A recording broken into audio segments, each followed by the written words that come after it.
Identifying your strengths is important. Again, that can be really challenging if at the end of the day, you know what, you just got nothing. You feel like you've got nothing to pull from. You feel like there's nothing there. How are you going to sit down and identify your strengths? Well, you know what? It's not that hard to start with something small. Look around you now. How did you get here today? What happened to you when you got up this morning? What just happened to you at lunch? What conflicts did you mediate with your children? Go to right now. Take a step back and look to see how you managed it. That will help reveal your strengths to you. Again, were you patient? Were you kind? Have you great listening skills? Are you loyal? Are you honest? Are you good in a team? Are you a leader? Are you self-directed? Are you great at juggling, multitasking? Are you really good at tuning in to what other people need and want in their lives? And then you become like a little acrobat to make it happen. That's a strength. Lots of people can't do that. That's something lots of mothers do, and they don't even realize it. So you already have amazing gifts and amazing strengths that have enabled you to get to here. Think about what they are, and you know, talk about them with your friends. Talk about them proudly with your friends. As women, we fail to acknowledge our strengths. We fail to look at ourselves in a good light. We fail to acknowledge that we don't have all the answers, but that's okay too. Because if we recognize that having all the answers, what does that mean for us? It means that there's no more learning, but life of itself is a learning process. So we don't have to have all the answers now. It's important too to model for your kids a different way of being in the world. You're a strong person. You've tolerated all sorts of stuff. You've taken all sorts of crap. That's strength. Now you need to learn to be strong in a different way, to use that strength to find a voice, an authentic voice, and a voice of who you are and what you want, and to use it in a way that enables the world around you to understand you better. And you can do that by starting. The starting place for that is to take a few seconds a day, a few minutes a day, a few minutes out of every hour to sit at the center of your universe in an unselfish way. As women, most often we put everybody's agenda before our own.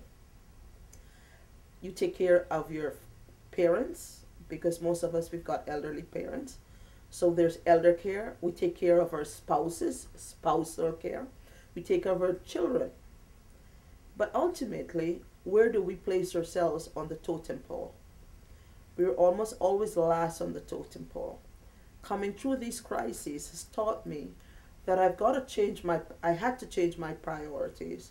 So instead of putting myself last on the totem pole, I had to flip that script and put myself first on the totem pole. Why?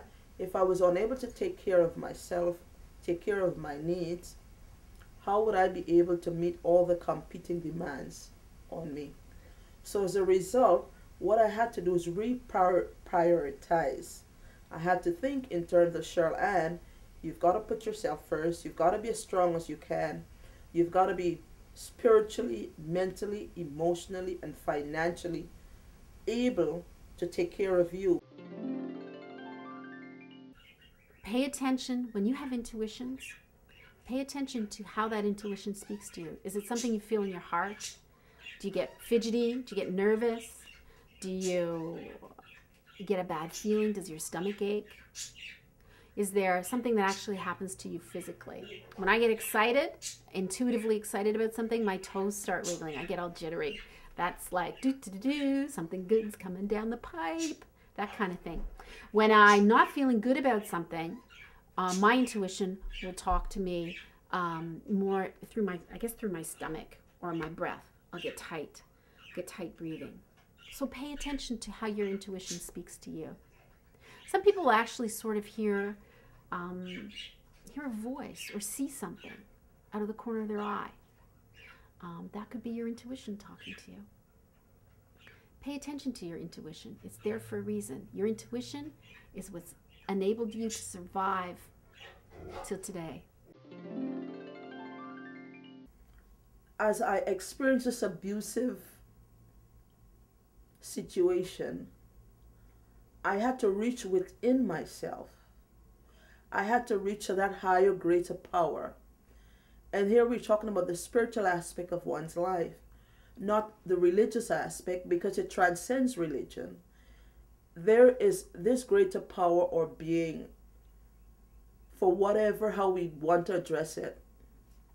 For me, I say it's the I am force, because I use some affirmations, I am that I am.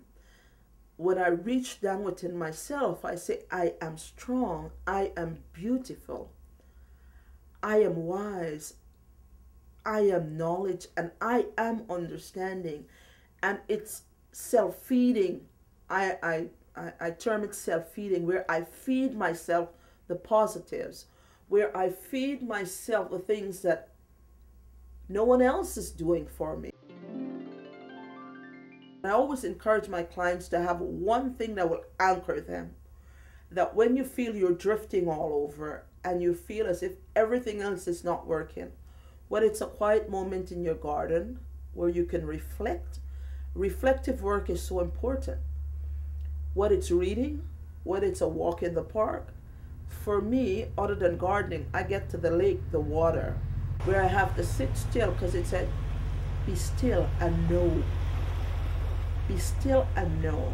Because when I'm by the water and I'm quiet and I'm reflecting, the thought seems to have such clarity. And I'm in dialogue with myself.